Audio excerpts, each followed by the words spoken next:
welcome to Frolicking Chronicles. Today's episode is James Dean's Last Drive. And we're going to be starting our episode a little differently this time. And Tamantha is going to be telling us a story. Yes, I am. From the Big Book of California Ghost Stories by Janice Oberdeen. On page 176, we have the title Blood Alley, James Dean on Highway 46. September 30th, 1955 fell on a Friday, the last day of the work week and the last day of the month.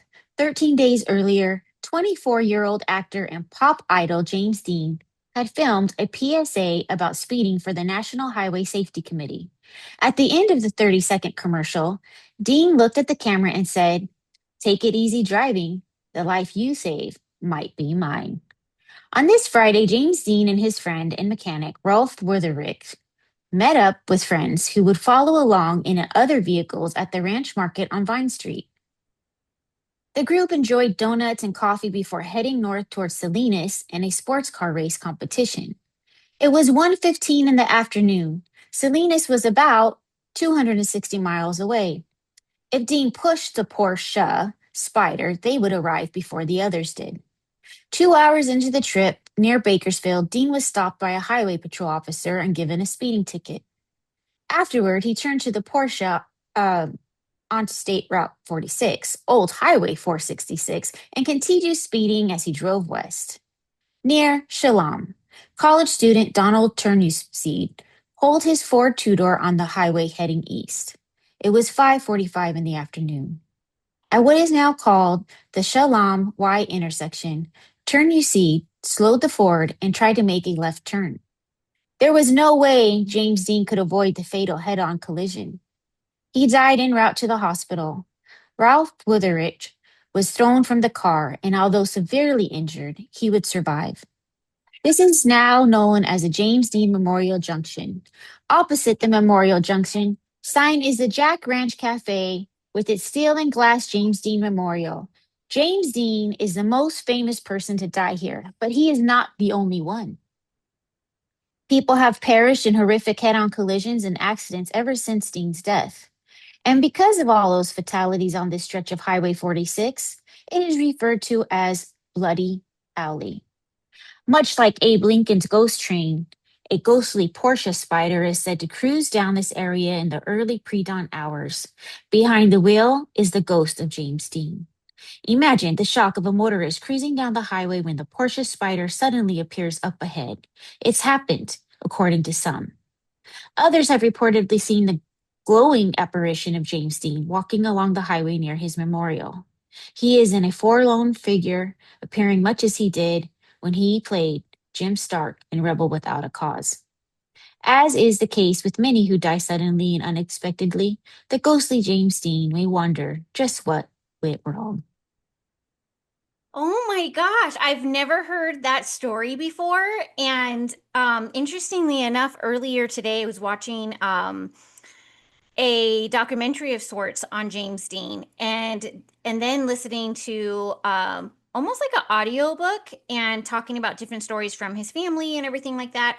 And they actually said, and God bless him, James Dean, rest in peace, rest in power, that he basically died immediately. He broke Yeah, his he neck. was he was reported dead upon arrival at the Yeah, hospital. DOA. And so he broke, from what I understand, he broke his neck. And it's just so tragic because he had literally just picked up that car. Mm-hmm. You know, he was so excited about it. He was driving to Salinas to participate in a actual car race. And he was advised from like family members, I think close friends, like just, take the Porsche to, Salinas separately. Like just go ahead and like get it on a trailer. And he last minute changed his mind because he wanted to get used to the car. So like it kind of makes sense, right? You get a new car, you haven't really driven it that much, and so like let me drive this car. And so I'm just kind of blown away by some of the things that we've come across. And for those of you guys who may not follow us just yet on Instagram, Tamantha shared some wonderful pictures of her son Trent when he graduated high school, and they were all James Dean influenced. You know, they went to the Yeah, and Griffith let's Observatory, they went to so kind of so let's let our listeners know like our background with James Dean and then how if and you guys if you are following us on YouTube, you'll see the short that we had in looking for the memorial. So T, tell us a little bit about the fascination with James Dean and our lovely Trent. so of course Ronnie and I always we love old Hollywood, we love MGM. You cannot talk, Marilyn Monroe without James Dean coming along.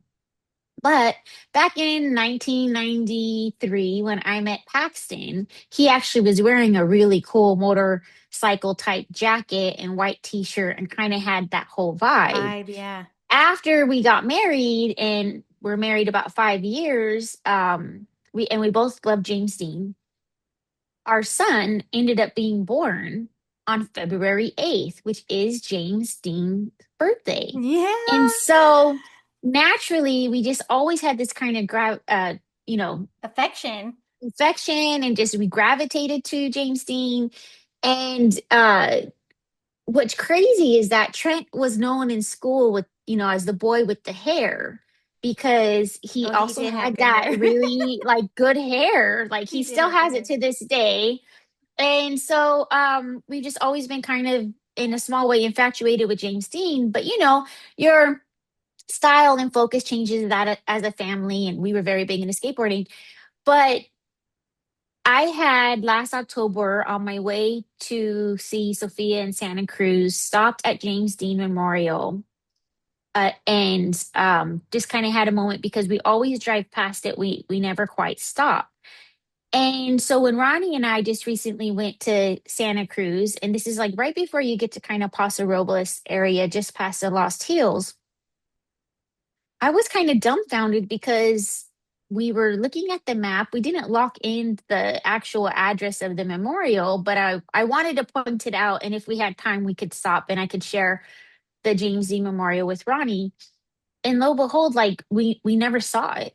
So on our drive back to Southern California, I'm like, I just need the closure. Like, I just need to know what happened to this memorial. And we actually had to go way off the highway. It was nowhere where I thought it was because there's a ton of construction in that area. And even based on our YouTube short that I put on there, there was back and forth. And the story references the cafe, the Jack Ranch Cafe, that is no longer there. Yeah, So it's the we landscape has changed quite significantly. Yes. And so when Ronnie and I had our special moment a few weeks ago, it just really kind of reminded us of how special James Dean was. Yeah, and And I didn't realize that he's from Indiana, and that's yeah, where my father-in-law is from, Muncie, Indiana. But I need to like look up like logistics, and it just kind of reopened our hearts again. Like, oh my gosh, yeah. like why isn't James Dean getting more play? What is going on with this memorial? And then we wanted to remind ourselves of the story, and along the way we've kind of learned some things we didn't know. Hmm. And because he's just so iconic, and so growing up Southern California, you Hollywood babies, if you will, I mean, you're always hearing of Marilyn, Elvis, and James Dean. He's right in that mix. And it's sad to realize he died at 24 years old. It That's our is, son's age. You know, yeah, as I mean they're our 25 and 26, now, but the reality is like we've been watching our two boys come of age, and to put ourselves in that, like he was so young and so dynamic. And I say that like my mind is just blown with the things. I did not realize his mom passed away when he was only 8 years old, and he had yeah. to go live with his. Well, he didn't have to. They basically presented him his father, and saying, you're working. You have all of this. You see, my cats are kind of coming and going here. Um, but they basically presented and said, you're basically gonna be a single dad now, and he could come live with us on the farm that he's really familiar with, because I got the impression that dad kind of had to move from time to time for his profession. So his aunt uncle raised him. His cousin was like his little brother. There's some really endearing photos of their family, just little moments here and there. One including a photograph that James Dean asked his photographer friend to take of him sitting in a casket in this like local, funeral home, which who could foresee that 8 months later he would be having his own memorial service in that same funeral parlor. So I almost feel like James Dean was otherworldly, and this connection with death, which was a lot of the It's macabre. fascination of Victor Frankenstein, if you will. People are saying that he was very, oh my goodness, like Intelligent. he was So a very lot of in the directors like said that they had not experienced, somebody at his age, age, yeah. on the level of intelligence. And sometimes he'd be sitting just watching and observing and, kind of smiling to himself, and he But entertained they himself. almost say, like, they didn't say it, but I felt like they were kind of leaning into, like, he kind of had this bipolar thing going on, He might have had like there a, could we don't have these know. manicky moments. And yeah, Yeah. we really don't know, because we didn't know his mother. And from what we know about his mother, she was bohemian, she liked art, and he was all about that too. One of the most fascinating things I was finding out is that, like, after he'd be on the film set or whatever, he'd go and play the bongos at like the local, bohemian, place that all the celebs like to hang out. And Yeah. he wanted to travel to He liked Paris. to be in the action, and we need to have a playlist, sis. So if you're on the Frolicking Chronicles channel, let's get that James Dean public playlist going. Because right now I'm watching the James Dean Story 1957 documentary, director Robert Altman's first film out of this. It's on the Sprocket Fault channel, and it actually is well done piece. And they use technology and everything to revisit. But you are right. He lost his mother when he was 9 years old. He was raised by his aunt and uncle. And he got really famous in a short amount of time because he didn't aspire to be an actor. He was studying at UCLA for a bit. And then I forget exactly how he ended up going and auditioning. And he landed these significant roles, for the studios. And they knew they had Something. a something special. And he And he was aspiring too to be a director himself. Like, he really was thinking very forward. And there's where he put like a small animation film together. Kind of looked like claymation, stop motion kind of yeah, situation. So he really had brilliance. Absolutely brilliant. yeah. What he was known for in his style and look was the squinty blue eyes, the light brown, greased back hair, and his emotional, impulsive style of acting. Hmm. So a lot of teenagers of the 50s resonated with him because of movies like Rebel Without a Cause. I don't know if you got to watch that recently. No, but what stood out to me, and what I think you're leaning into here, is that he basically showed that teenager angst, that teenager Yes. anger of bouncing back to his parents, and like, you're tearing me apart. Like, that whole Yeah, it scene, was so powerful. so powerful and hadn't been done before. Every teenager really was presented in like very obedient, clean cut, do what mom and dad say, follow the path, if you will. And he gave a side of teenagers that just hadn't been seen before, though all those feelings surely were inside. Right. He was known for playing well meaning but deeply troubled characters. And And he guys, only did one, 3 films. yeah, so let's talk about those really quick. East of Eden, 1955, Rebel Without a Cause, 1955, and Giant, 1956. One of the fun facts that I did learn about him and I had no idea is I thought he was taller, but he was only 5'7.5". Wait, Yeah, he Jaden's probably taller had than an him? injured. Yes, and he may have had a, lift in his shoes or like, a nice heel on those motorcycle boots, we don't know. Um, he is the only actor to receive more than one Oscar nomination posthumously. How do you say that? Posthumously? Posthumously. Means after death. Um, a brief career, violent death, and highly publicized funeral transforms him into a cult object of apparently timeless fascination. And here we are, how many years later, and Yeah, like 60 Riley and years later. I are very intrigued. And Porsche has a car club nationwide, and they actually have a very good, and I'll link that in our show notes when I write them up. They have a very good historian on James Dean. That guy is known for writing several books. I don't have his name with me, but the podcast is so good because he just knows everything from the reason why uh James Well, Dean had the little Porsche bastard on his was, car. oh yeah. So he was called Little Bastard. That was like what one of the directors called him because of his demeanor a lot of the times on set. Well, not only his demeanor, but after they filmed and wrapped, I think the movie East of Eden, he was living in a trailer for free. And they needed the trailer back. But he was hunkering down in that thing and I didn't know that. Warner, yeah, Warner, the head at studio head, said, "Get that little bastard out of here." And so Okay, when okay. James Dean was getting his car, he thought, "I'll get that guy back," and he painted the little bastard on his race car. And of course, that was a sense of contention because he was living dangerously, doing these Yeah, they races. were This worried isn't about the him time breaking of his contract or not fulfilling his contract. And they had, by the way, um initially given him $1 million contract for 9 films. And then they pulled it back and wow. they decided to put it $997,000 for 9 films in his contract because they didn't want him to be the first Hollywood movie star to get $1 million contract with their studio. And so he was a game changer. I mean, 24 years old and that kind of money back then, 1955, that's wild. And let's talk a little bit about the Porsche just a little bit. I love cars. We're restoring a 1967 Buick Skylark for Jaden.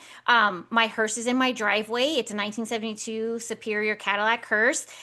So we go to car shows. Eric's dad, my husband, my father-in-law, my husband's dad, is very much into. So he would spend the weekends taking the kids to car shows, and so real car enthusiasts would appreciate, and they probably already know Porsche. That car was like what, 42 inches from the ground. It was really low. So if you listen to a true crime podcast about James Dean and they remap out the actual car accident, that car sat so low and the way the sun was setting and then against a Ford, at that time, it was all James would have had to slow down. And he Yeah, and didn't, he he was full didn't, he he was was full full throttle bore. trying to get to And Salinas. I live east of Los Angeles, so I can tell you guys when that sun is coming up, oh my gosh, it absolutely blinds you. Add that his car was And going silver, down is sunset at 5:45 in the going afternoon. west from my house when the sunset is happening. There's that, you better have sunglasses on. And sometimes the sunglasses aren't enough. There's just creates like a blind spot. You literally just can't see. And so you add how high the Ford was to the Porsche, everything was set against him. I want to read you guys one of his most famous quotes because I think it's like very telling in some way. Like I Yeah. do feel like he had a sixth sense or something. It's just kind of crazy.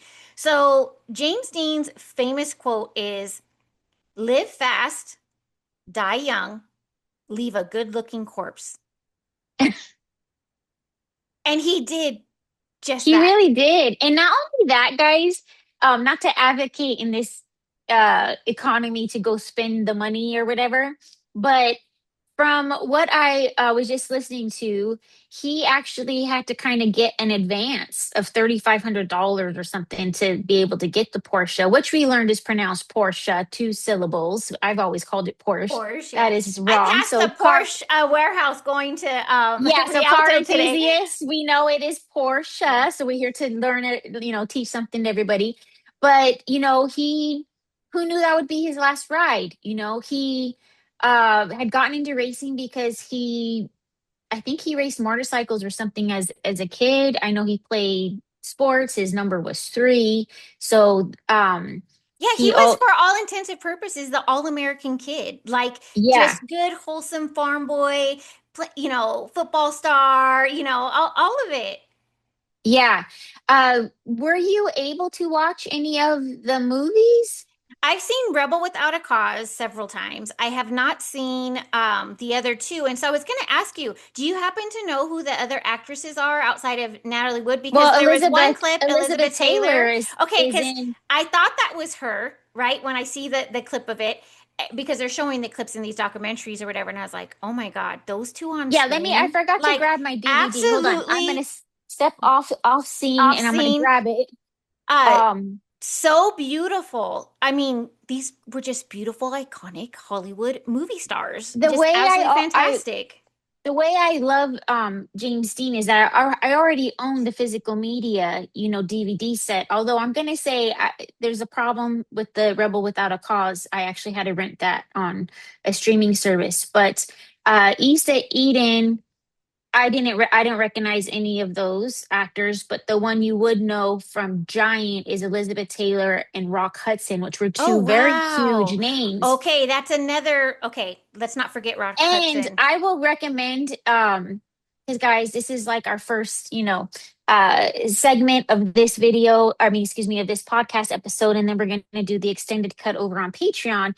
But I do encourage everybody's going to love Rebel Without a Cause because we love our Griffith Observatory. And yes, Ronnie mentioned earlier when my son was doing his senior photos, I like to I only have 2 kids and I have, a decent camera. And so I take their photos.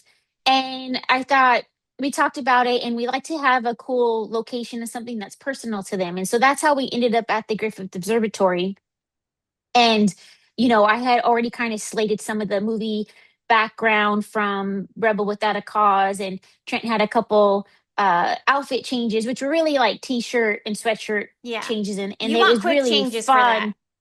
Yeah, and also it was like, come on, it's James Dean. It's like basic white t-shirt as Ronnie and I are wearing today, Yeah, and and I some have jeans. my red jacket. Yes, It's that just a jacket has come in clutch for everything from Sinners to Rebel Without a Cause. Wait, Sinners Rebel Without a Cause and also The Shining. Logan actually wore it one time. He was being Yeah. Jack. So I will say, as Father's Day approaches, East of Eden is, I kind of think, a good. I don't want to say good, but because they're dramas. He's a troubled teenager and he struggles with some relationships. Okay, so East of Eden, maybe if you want to cue it up around Father's Day, that might be a good idea. But Giant, what I realized watching Giant a week ago is it really hits on a few notes. It hits on racism with the Mexican culture and helpers and ranch hands. It hits on the oil industry, and without like giving it away, you see James Dean's character arc, and you see how the more affluent Elizabeth Taylor and Rock Hudson, how they come to be a couple and how they end up navigating their oil business, basically. And so I do think visiting Giant, especially right Worth a now, yeah, when gas prices are so high. yeah, but and then, and then there's a part of the storyline too where, you know, does all that money, it doesn't necessarily it well, a lot of the times it doesn't make you a better person, Right. and it doesn't make you a happier person. I do agree there's a bottom line of, income that everybody should be able to live comfortably, right? But when you strike it rich or whatever, like where does that go? So I definitely could watch Giant probably a few more times. I'm sure there's things I missed. But that would be one of my recommendation if you really want to visit James Dean and his acting outside of being the angry teenager. Yeah, and let me just tell you guys the phenomenon of James Dean. First of all, and we're probably going to talk about it more on our Patreon extended version, but there is a curse that's connected with the Porsche. So there Oh, is yes, some we're going to do that true over on crime. We'll do Patreon. that over on Patreon. Also, they have an annual festival in Indiana every September, and people, it's like a pilgrimage for them. They have to start in Indiana, where he was born or where he lived, Fairmont, and then they come over here to California to like go to that memorial. It is literally a thing. People are traveling worldwide, globally, to come to America specifically for the I never fandom had a of reason to James go to Indiana, but Dean. just But like now I need you to go do. I'm do, talking to her. I'm talking to Mantha into coming to Indiana. I want to do that. I want to go to, what is it where It's a Prague. Wonderful Life is in New Oh, York. okay. Um, Well, James let's talk. Dean. Hmm. You guys, let me tell you one of my most favorite things about Prague in Europe is that they actually have a James Dean cafe. And we've eaten out, there twice. And so it's really fantastic. And I just want to tell you guys, if you're traveling, just make sure you guys like look up James That and the Dean. astronomical clock or Yes, whatever. in That seems Prague. so Yes, of cool. course. Yeah. Of course. All right, guys, we hope you've enjoyed this little moment of James Dean Last Drive. So if you guys ever visit off of Highway 46, his last stop, where you can get gas and you can enjoy their, 32, it's a lot of square footage in Oh there. yeah, we'll talk more about the gas station stop Yes, on our on extended version Patreon. of And Patreon. yes, and what James Dean bought from that little store. Oh, I don't even think I know about this. All right, we'll see you guys on Patreon. Before we let you go, James, any final words for the folks watching at home? Yeah. Dream as if you'll live forever. Live as if you'll die today.